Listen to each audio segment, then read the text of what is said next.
반갑습니다. 사랑합니다. 우리 옆 사람 앞뒤로 인사하겠습니다. 잘 오셨습니다. 사랑합니다. 금년 기도 멘트합니다. 기도하면 됩니다. 구하라 찾으라 두드리라. 믿음의 기도가 답입니다. 아멘. 믿음의 기도가 답입니다. 그렇게 믿음으로 잘 또 살아가시길 바랍니다. 오늘은 성장하는 신앙, 이런 제목으로 말씀을 함께 보도록 하겠습니다. 우리 교회에서도 지금 성경학교가 진행되고 있지만 교회들마다 여름 성경학교 또 수련회 이런 특별 행사들을 하지요.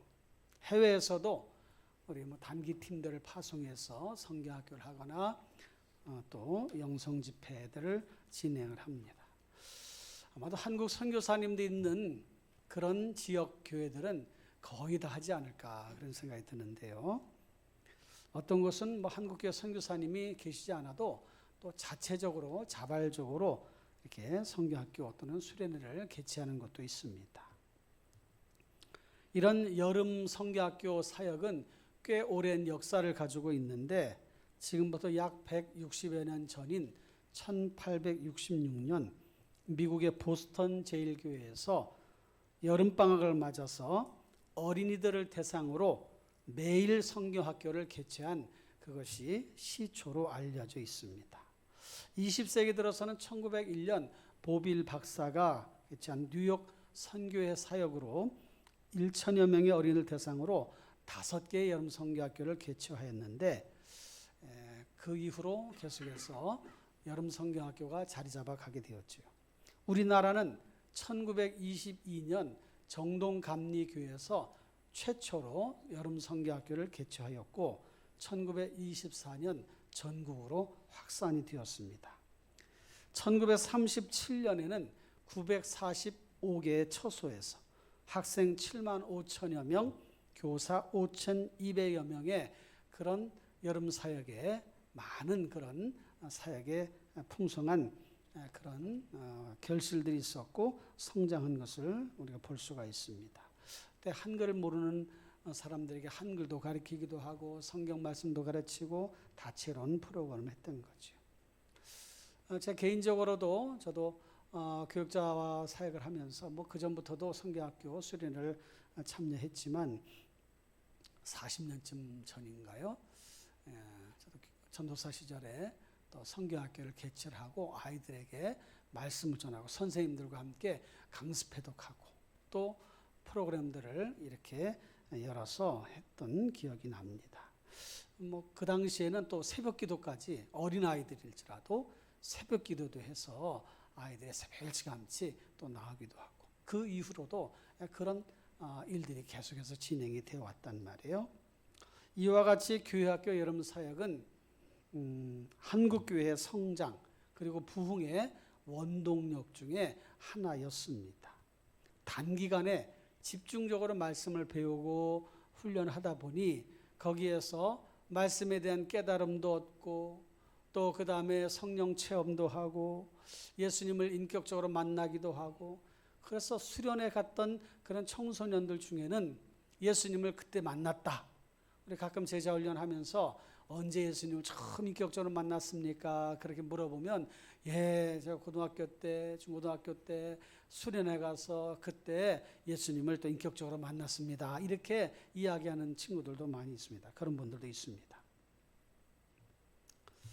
어쨌든 그런 집중적인 그런 훈련을 통해서 말씀을 배우면서 믿음이 자라났던 거지요. 어린이든 어른이든 하나님 말씀을 배워야 신앙 훈련을 받아야 신앙에 흔들림이 없습니다. 지속적으로 성장과 성숙한 신앙인으로 만들어가는 거죠. 아기들이 태어나면 잘 이렇게 자라나잖아요. 물론 부모의 그런 보살핌에 따라서 아이들이 자라나게 되는데 하루가 다르게 자라나잖아요. 아까 우리 이민규 형제 아기도 지금 이제 2주 됐잖아요. 또 봤더니 사진을 보여주는데 그 사이에 또 컸더라고 아이가. 금세 자라지 않습니까? 근데 신앙의 성장도 성장하게 되는데 지속적인 신앙생활을 하면서 성장하게 됩니다. 그런데 세월만 간다고 성장하는 건 아니에요. 예배당에 계속해서 잘 나온다고 해서만 신앙의 성장을 온전히 이룰 수는 없습니다. 물론 주일날 지속적으로 꾸준하게 예배 생활 하다 보면 말씀을 듣고 예배하는 중에 깨달음도 얻고 그러면서 믿음이 자라나긴 하지만 여러 가지 신앙 훈련 프로그램도 하고 성경 공부도 해야 되고 봉사, 전도, 선교 활동 여러 가지 일들을 행하면서 믿음이 성장하는 거죠. 그러면 신앙의 성장은 어디까지 도달해야 되고 언제까지 해야 되는가? 당연히 예수님의 그 가르침을 따라서 예수님께서 우리에게 보여주신 대로 그렇게 성장의 그런 과정과 또 그런 모습, 목표들을 우리는 가져야 되는 거지요. 근데 오늘 본문 말씀에 보면 고린도 교회 당시 성도들의 그 신앙의 수준을 우리가 엿볼 수가 있는데 3장 1절로 3절까지 말씀을 보면 그런 내용을 우리에게 보여주고 있습니다. 한마디로 말하면 너희들의 신앙이 아직 성숙한 단계까지 이르지는 못했구나. 내가 너희들을 어린아이들 대함과 같이 그렇게 할 수밖에 없다. 이렇게 말씀을 하면서 너희가 아직도 육신에 속한 자다. 시기와 분쟁이 너희 안에 있으니 너희가 어찌 성숙한 신앙인이라고 할 수 있겠느냐 하고 꾸짖으면서 신앙의 성장을 이루도록 가르쳐주는 그런 말씀이 기록되어 있지요. 이 말씀을 이제 공동 번역으로 번역한 내용을 보면 좀 더 이해하기 쉬운데 공동 번역에 이렇게 번역하고 있습니다. 1절 형제 여러분 나는 여러분에게 영적인 사람을 대할 때와 같이 말할 수가 없어서 육적인 사람 곧 교인으로서는 어린아이를 대하듯이 말할 수밖에 없었습니다. 2절에 보니까 나는 여러분에게 단단한 음식은 먹이지 않고 젖을 먹였습니다. 여러분은 그때 단단한 음식을 먹을 수가 없었던 것입니다. 사실은 아직도 그것을 소화할 힘이 없습니다. 3절 여러분은 지금도 육적인 생활을 하고 있기 때문입니다. 여러분이 서로 시기하고 다투고 있으니 여러분은 아직도 육적인 사람들이고 세속적인 인간의 생활을 하고 있는 것이 아니고 무엇이겠습니까? 공동번역을 좀 더 쉽게 이렇게 번역을 해서 우리가 좀 더 이해하기에 도움을 주고 있지요. 한마디로 아직도 어린아이와 같은 신앙의 단계에 머물고 있으니 그래서 시기하고 다투고 하는 거 아니냐. 그러니 돌이켜서 신앙의 성장, 성숙한 신앙인이 되도록 힘쓰라. 그런 말씀을 주신 거예요. 여러분, 왜 어린아이에 빗대서 이야기를 했겠습니까? 어린아이들은 연약하잖아요. 특히 갓 태어난 아기는 막 밥을 먹거나 뭐 고기를 뜯어 먹거나 이렇게 못해요. 젖을 먹지요. 뭐 이유식 할 때까지 보통 6, 7개월까지는 계속 젖만 먹잖아요. 그러다가 조금씩 이제 이유식도 하고 단단한 음식을 먹게 되는데 그만큼 어린아이는 약하죠. 또 판단 미숙, 어려운 것을 이해하지 못하거나 견디지 못해요. 그리고 서로 다투기를 잘합니다. 그러나 뭐 어린아이들만 다투는 게 아니라 어른들도 싸우더라고. 어른들도 잘 싸워. 애들은 그래도 하다가 서로 화해하라고 그러면 화해하잖아요. 어른들은 화해도 잘 안 해. 한번 삐뚤어지면 마음이 아주 그냥 이렇게 딱 구부러져 가지고 다음에 만나면 쳐다도 안 보고. 어쨌든 어린아이의 그 미숙함, 연약함 이런 것들을 빗대서 말씀하는 것인데 이렇게 시기와 다툼이 일어나면 불신자들과 뭐가 다르겠냐? 그렇게 하지 말아라. 그런 말씀을 주신 거예요. 신앙의 성장의 목표는 어디입니까? 어디까지 목표를 정해야 되고 어디까지 도달해야 되고 어떻게 이루어 가야 되는가? 성경은 그리스도의 장성한 분량에까지 이르러야 된다고 성장의 목표를 제시하고 있어요. 그리스도의 장성한 분량, 다시 말하면 예수님이 가지고 계신 그 인격의 성숙한 모습, 예수님이 행하신 그 사역의 완성된 모습, 거기까지 도달해야 된다는 거예요. 쉽게 말하면 우리의 신앙의 성장은, 우리의 신앙 인격은 예수님을 닮아야 되고, 우리가 주님 앞에 맡겨주신, 주님이 우리에게 맡겨준 사역은 끝까지 사명을 잘 완수해야 되는데, 주님이 우리에게 명하신 그 명령, 하나님의 나라를 확장하고 건설하는 그 일에, 땅끝까지 복음을 전하는 일에 최선을 다해서 그 사역을 감당해야 된다. 그것이 신앙의 성장의 목표요, 우리가 행해야 될 그런 신앙의 그런 지침이다. 이렇게 가르쳐 주신 거예요. 여러분은 어디까지 지금 도달해 있습니까? 어느 상태에 머물고 있으십니까?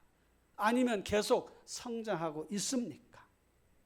예수님의 인격을 닮아서 정말 온유하고 사랑이 많고 분명하시고 또 때로는 이해도 하시고 이런 모습이 우리에게 있는가? 잘 참아내는가? 또 참으로 그 모습처럼 겸손한가? 예수님께서 우리에게 맡겨주신 일들을 정말 마음 가운데 감사함으로 받고 그 사명을 다하기 위해서 힘쓰고 애쓰고 있는가? 그걸 생각을 해봐야 되잖아요. 여러분들의 신앙은 계속 성장하고 있습니까? 대답하시는 분이 한 분밖에 없는 것 같아요. 여러분의 믿음은 계속 자라고 있습니까? 신앙의 성장에 대한 열망이 있습니까? 내 믿음이 자라야지, 여기 머물러서는 안 되지, 이렇게 생각하고 있고 그렇게 실천하고 있느냐는 거예요. 그렇게 합시다. 계속 성장해야 돼. 계속.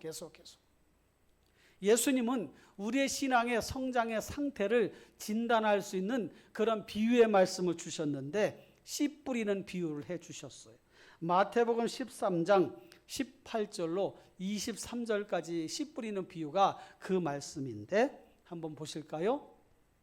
18절 다 같이 봅니다. 그런즉 씨 뿌리는 비유를 들으라. 그 다음, 아무나 천국 말씀을 듣고 깨닫지 못할 때는 악한 자가 와서 그 마음에 뿌려진 것을 빼앗나니 이는 곧 길가에 뿌려진 자. 그 다음 20절, 돌밭에 뿌려졌다는 것은 말씀을 듣고 즉시 기쁨으로 받되. 21절, 그 속에 뿌리가 없어 잠시 견디다가 말씀으로 말미암아 환난이나 박해가 일어날 때에는 곧 넘어지는 자. 이거 돌밭에 뿌려진 씨예요. 세 번째로 22절, 가시떨기에 뿌려졌다는 것은 말씀을 들으나 세상의 염려와 재물의 유혹에 말씀이 막혀 결실하지 못하는 자. 가시떨기에 뿌려진 씨앗을 말하고 있고요. 그 다음에 23절, 좋은 땅에 뿌려졌다는 것은 말씀을 듣고 깨닫는 자니 결실하여 어떤 것은 100배, 어떤 것은 60배, 어떤 것은 30배가 되느니라 하시더라. 여기에 네 종류의 땅에 대해 말씀하고 있고, 똑같은 동일한 씨앗이 뿌려졌지만 좋은 땅에 뿌려진 것만 100배, 60배, 30배 결실을 맺고, 그렇지 못한 땅, 좋은 땅이 아닌 곳에 뿌려진 씨앗들은 열매를 맺지 못하게 된다는 것을 비유로 말씀하시면서 우리의 신앙의 단계가 어디에 있는가, 어떤 상태인가를 스스로 진단할 수 있도록 가르쳐 주셨어요. 여러분은 길가밭이에요? 가시떨기 밭이에요? 돌짝밭이에요? 좋은 땅 옥토예요? 다 좋은 땅 되기 원하시죠? 그런 줄로 믿습니다. 길가에 떨어진 것은 마음이 강팍해, 딱딱해, 굳어졌어. 길가가 그렇잖아요. 사람들이 밟고 다녀가지고 땅이 딱딱해. 그러니까 씨앗이 거기 들어가질 못하는 거예요. 그래서 말씀을 받는데 강팍한 마음을 가지고 있으니까 말씀을 잘 순화하지 못해, 수용하지 못해. 그러니까 머뭇머뭇거리다가 악한 것들이 와서, 새들이 와서 다 쪼아 먹는데 그것을 악한 것이라고 표현하고 있어요. 악한 것들이 와서 다 쪼아 먹어. 그러니까 말씀이 자리 잡기도 전에 말씀이 다 없어져 버려. 마음이 강팍한 심령이 그런 거예요. 그런 신앙의 단계가 있을 수 있어. 그 다음에 가시떨기. 그것은 세상의 재물과 유혹에 빠져가지고 넘어가지 못해. 가시떨기. 그 씨앗이 자라다가 보니까 가시가 찔려 막. 그래서 더 이상 자라지 못하는 것인데 그게 세상의 재물, 유혹 이런 것이라고 말씀하고 있습니다. 그런 모습을 가지고 있는 그런 상태를 책망하고 있는 거예요. 그 다음에 돌짝밭에 떨어진 씨앗은 어떻습니까? 말씀을 받아서 막 기쁨이 있어. 야, 말씀이 은혜스럽고 야, 너무 기쁘다 한데 돌짝밭이야. 그러니까 뿌리를 내리려고 하는데 뿌리를 내리지를 못해요. 그러니까 바람이 불고 비가 오고 이러면 휙 쓰러진다는 거예요. 환난이나 어려움을 당할 때 뿌리가 약하니까 쉽게 넘어지는 사람, 이런 사람은 돌짝밭에 뿌려진 씨와 같다. 돌짝밭 같은 심령이다. 이렇게 우리에게 교훈해주고 있는 것입니다. 여러분은 어떠셔요? 여러분의 신앙은 견고하십니까? 길가바처럼 마음이 단단해져서 말씀을 받지 못하는 상태는 아닌가요? 돌짝밭처럼 말씀을 잘 받았다가 그 다음에 뿌리가 없어가지고 쉽게 환난이나 어려움 가운데 넘어지는 사람은 아닌가요? 가시딸기밭이라서 그 씨앗이 자라려고 하다가 세상의 염려, 근심, 걱정 이런 것들 때문에 자라지 못하고 결국은 결실을 맺지 못하는 그런 상태는 아닌가요? 점검해 보라는 거예요. 사랑하는 성도 여러분, 교회를 출석하는 것으로도 우리의 신앙의 단계를 점검할 수가 있는데 교회 비정기적으로 출석하는 경우, 또 정기적으로 등록하여 출석하는 경우,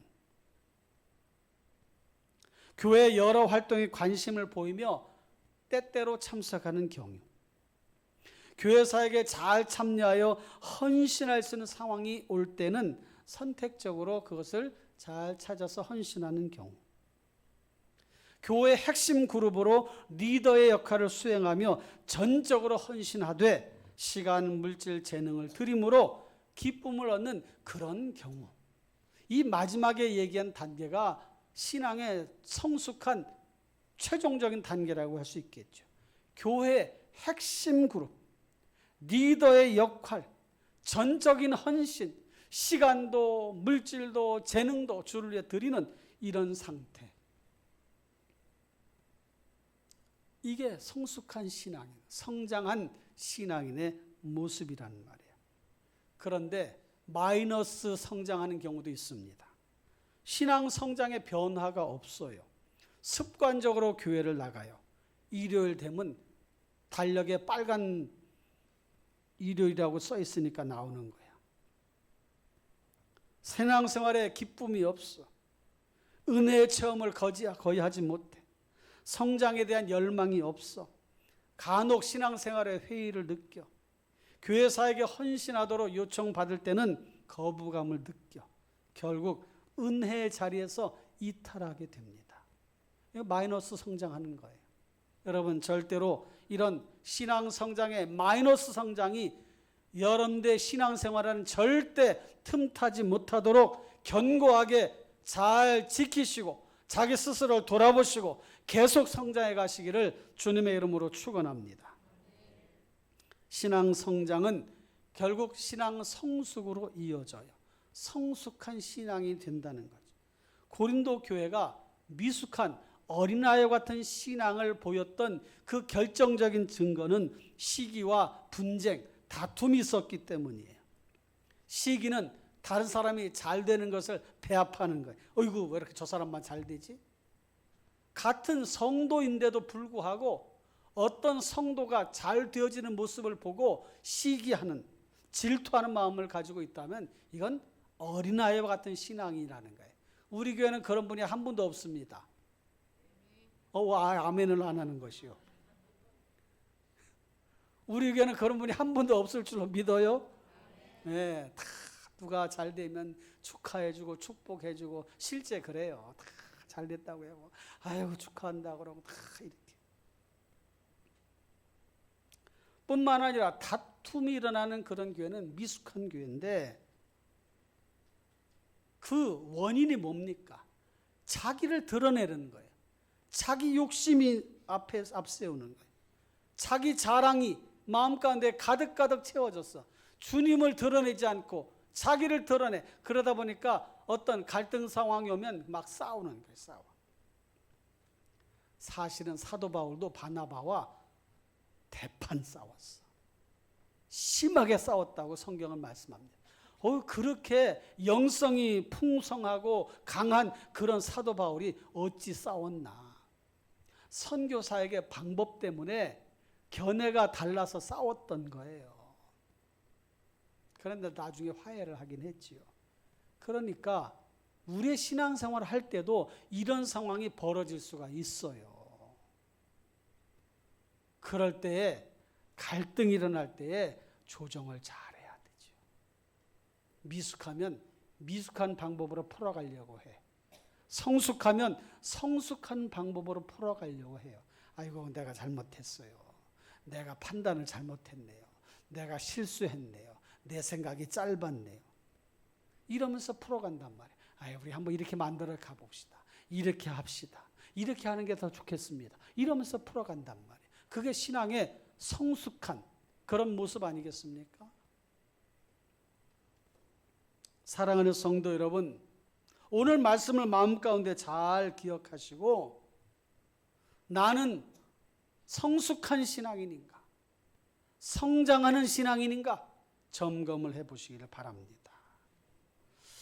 무엇보다도 미숙한 초보적인 신앙의 단계에서는 작은 시련에도 못 견뎌. 참아내지를 못해. 말이 거칠고 행동이 거칠어. 다듬어지지 않은 말을 하는 거예요. 그래서 상처가 되고 상처를 주고받아. 사랑하는 성도 여러분, 이렇게 진단을 해야 돼요. 하나님 중심이냐, 사람 중심이냐, 하나님 사랑이냐, 자기 사랑이냐.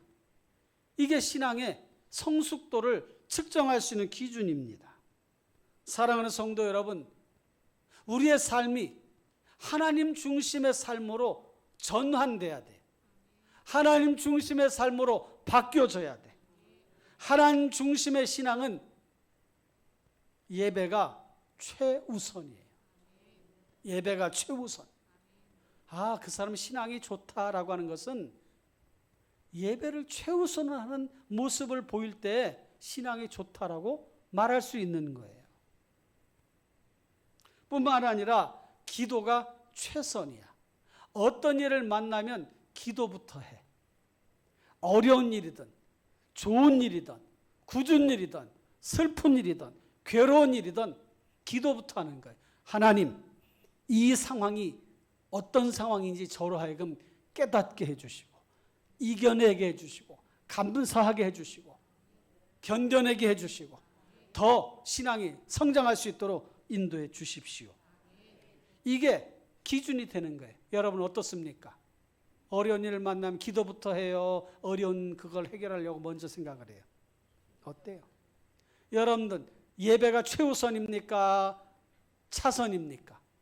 아이고 예배는 뭐 매주 하는 건데 뭐 빠져도 되지. 1년에 한 절반 나가면 잘하는 거지 뭐 이렇게 매주 나가 힘들게. 날도 더운데. 그런 신앙인은 없을 줄로 알아요. 뿐만 아니라 하나님과 인격적인 만남을 추구하냐 아니면 무슨 신비적인 기적과 같은 그런 일들을 체험하는 걸 좋아하고 감정적인 만족감에 그치느냐, 이게 기준이 되는 거예요. 신앙이 미숙한 그런 상태는 어떤 체험적인 것들만 추구하고 자기 감정의 만족을 위해서만 신앙생활하는 거예요. 내가 기쁘면 끝이요. 내가 마음속에 감사가 있으면 그게 되는 거예요. 그게 전부야. 하나님의 뜻, 하나님의 계획하심, 하나님과 인격적인 만남, 그건 관심이 없어. 의지적으로, 지식적으로, 감정적으로 하나님을 만남의 경험이 있어야 되고, 그럴 때에 우리의 신앙이 탄탄해지는 거예요. 그러니까 여러분, 성경을 읽어가면서 지식적으로도 하나님을 깊이 알아가셔야 돼. 감정적으로도 하나님의 은혜를 마음 가운데 느끼고 표현하고 기뻐하고 정말 죄 가운데 빠져가는 사람들을 불쌍히 여기며 애통해 할 수 있는 이런 신앙이 성숙한 신앙이에요. 그런 신앙의 모습으로 가시기를 바랍니다. 뿐만 아니라 하나님의 주권 아래 순종하느냐, 아니면 습관적 신앙으로 현실 도피로 자신의 삶을 만들어 가느냐. 어떤 상황일지라도 하나님의 주권 아래 순종해야 돼요. 일어나는 모든 일들은 하나님의 뜻 안에 있습니다. 할렐루야. 그래서 무슨 상황을 만날지라도 그 일을 생각할 때, 여기에도 하나님의 뜻이 있구나. 길을 가다가 넘어져도 여기에도 하나님의 뜻이 있구나. 할렐루야. 어려운 일을 만나도 여기에도 하나님의 뜻이 있구나. 그렇게 생각하는 거예요. 사랑하는 성도 여러분, 그런 성숙한 그런 신앙, 성장하는 신앙을 가지시기를 주님의 이름으로 축원합니다. 그러면 신앙 성장을 위해서 무엇을 해야 할까? 짧게 세 가지를 말씀드려요. 첫째는 성장이 멈췄다면 성장 동력을 찾아야 돼요. 성장 동력. 성장을 이끌어가는 그 움직이는 힘, 그걸 찾아야 돼. 사랑하는 성도 여러분, 성도에게 있어서의 성장의 동력은 다른 것이 아니에요. 말씀과 기도입니다. 말씀과 기도. 집중해서 하나님의 말씀을 읽고 거기서 하나님의 뜻을 찾아내는 거예요. 말씀에는 하나님의 뜻이 다 담겨져 있어요. 오늘 본 말씀에도 하나님의 뜻이 있어요. 오늘 본문 말씀은 우리에게 뭘 말씀합니까? 고린도 교회 성도들의 이 미숙한 모습을 담지 말아라. 너희도 그럴 수 있어. 시기와 다툼이 일어나고 아직도 육적인 상태에 머물고 신령한 사람을 대함과 같이 대하지 못하고 너희들 어린아이처럼 애기처럼 내가 너희들 대해야 돼. 조금만 뭘 말아도 삐지기 잘하고 뭐 교회를 나가느니 안 나가니 그러고 시험에 들었느니 안 들었니 이러고 이런 상태에서 살아가지 말아라. 그런 걸 우리에게 가르쳐 주시는 거예요. 성장 동력은 말씀과 기도입니다. 그러니 말씀을 가까이 하고 기도하는 일에 힘쓰시기를 바랍니다. 기도하지 않고는 답을 얻을 수가 없어요. 두 번째는 신앙 성장에 걸림돌이 있다면 그것을 걸려 넘어지 말고 디딤돌로 삼으라는 거예요. 디딤돌. 우리의 신앙생활에 걸림돌이 있어. 체력이 걸림돌이 될 수도 있고 물질이 걸림돌이 될 수도 있고 사람이 걸림돌이 될 수도 있고 여러 가지 환경적인 요인들이 우리의 신앙에 걸림돌이 될 수가 있어. 그런데 성장하는 신앙은 그 걸림돌을 디딤돌로 삼는 거예요. 디딤돌. 그걸 딛고 일어서는 거예요. 할렐루야. 여러분, 고난이 없으면 좋겠으나 인생살이에는 시련과 고난이 다가오게 되어 있어요. 그럴 때 그것을 딛고 일어서야 돼. 걸려 넘어지는 걸림돌이 아니라 디딤돌로 삼으시기를 주님의 이름으로 축원합니다. 무서운 시험이 올 때에, 환난이 올 때에, 견딜 수 없는 고통이 올 때도 그것을 디딤돌로 삼으시기를 주님의 이름으로 축원합니다. 어떤 교회 공무원이신 신앙인이 계신데, 이분이 여성분이신데 자기 일하는 직장에서 민원인들을 만나다 보니까 민원인들이 자꾸 이렇게 이 공무원을 힘들게 하는 거예요. 강하게 민원을 제기하면서. 너무 힘들어가지고 그 주일날 교회를 갔어. 그 말씀을 듣는 중에 깨달음이 왔어요. 그리고 마음의 평안함을 가졌어. 그리고 기도하면서 이걸 어떻게 하면 좋을까? 이렇게 해결해 봐야 되겠다 하고 다시 자기 직장으로 갔어. 그 민원인이 또 찾아왔어. 그때에 차분하게 응대를 하고 대화를 해가는 거예요. 다 얘기를 들어주고, 그때 제가 죄송합니다. 그때 제가 이렇게 했어야 되는데 제가 제대로 응대를 못했네요. 죄송합니다. 사과도 하고. 그러니까 그분도 마음이 누그러져서 또 잘 풀어져 갔다는 거예요. 주변에 있던 동료들이 이거 어떻게 이렇게 차분하게 이게 일을 잘 풀어갈 수 있었어? 답이 있었잖아요. 말씀을 듣고 기도하다 보니 이걸 이렇게 풀어가야 됐다고 하는 그런 힌트를 얻었던 거죠. 실제로 그렇게 했더니 문제가 잘 풀려져 갔다는 거예요. 사랑하는 성도 여러분, 결론의 말씀을 드리려고 합니다. 신앙 성장을 위해 재가동, 다시 여러분의 신앙을 재가동해서, 지금 잘하고 있다면 더 잘하는 기회로 삼으시기를 바랍니다. 계시록 2장 5절에 이런 말씀이 있어요. 다 같이 읽어봅시다. 시작. 그러므로 어디서 떨어졌는지를 생각하고 회개하여 처음 행위를 가지라. 만일 그리하지 아니하고 회개하지 아니하면 내가 내게 가서 내 촛대를 그 자리에서 옮기리라. 어디서 떨어졌는지를 생각하라는 거예요. 내 믿음이 자라나지 않고 멈춰 있다면 그 열심히 있던 모습이, 그 은혜 받았던 모습이, 그렇게 충성스러웠던 모습이 어디서 떨어졌는가 생각하라는 거예요. 그리고 회개하라는 거예요. 지금 잘하고 있다면 한 단계 더 도약할 수 있도록 그런 마음을 가지시고 힘써 나아가시기를 주님의 이름으로 축원합니다. 그렇게 하기 위해서는 수용적인 마음이 있어야 돼요. 수용적인, 잘 받아들이는 거예요. 무엇이든지 받아들이는 거예요. 마음속에 품어주는 거예요. 어떤 상황도 다 품는 거예요. 뿐만 아니라 참여하는 거예요. 열심으로 참여하는 거예요. 주의 일에 참여하고 맡겨주신 일에 감당하고 잘 참여하는 거예요. 뿐만 아니라 헌신하는 거예요. 진정한 헌신은 자기를 부인하는 거예요. 나는 없어. 오로지 주님만 있어. 내 몸은 내 것이 아니고 내가 가진 건 내 것이 아니야. 주님 것이야. 이런 마음가짐을 갖고 헌신할 때에 믿음이 계속 성장할 수가 있고 성숙한 신앙인이 될 수가 있습니다. 그런 신앙인으로 세워져 가시기를 주님의 이름으로 축원합니다. 찬송을 하나 할 텐데 이 찬송이 참 마음속에 큰 은혜가 되고 오늘 우리가 주신 말씀들을 떠오르게 하는 그런 찬송이에요.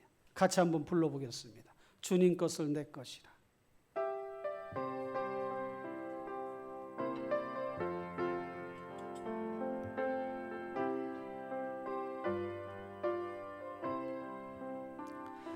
주님 것을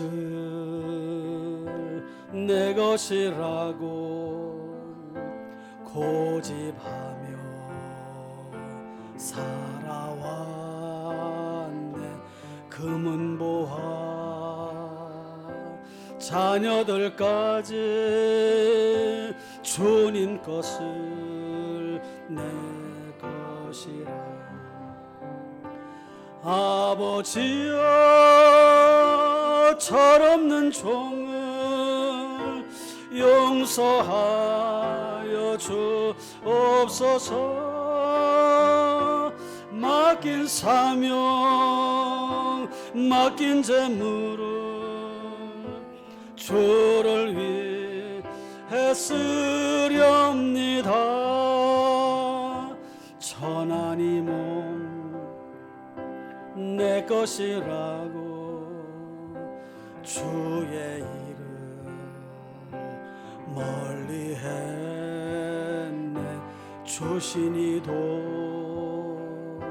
주님이시요 쓰신이도 주님이라네. 아버지여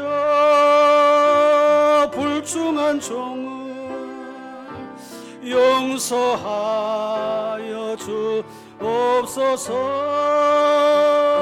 세상 유혹 다 멀리하고 주의 일만 하렵니다. 주님 사랑 받기만 하고 감사할 줄 몰랐었네. 주님 말씀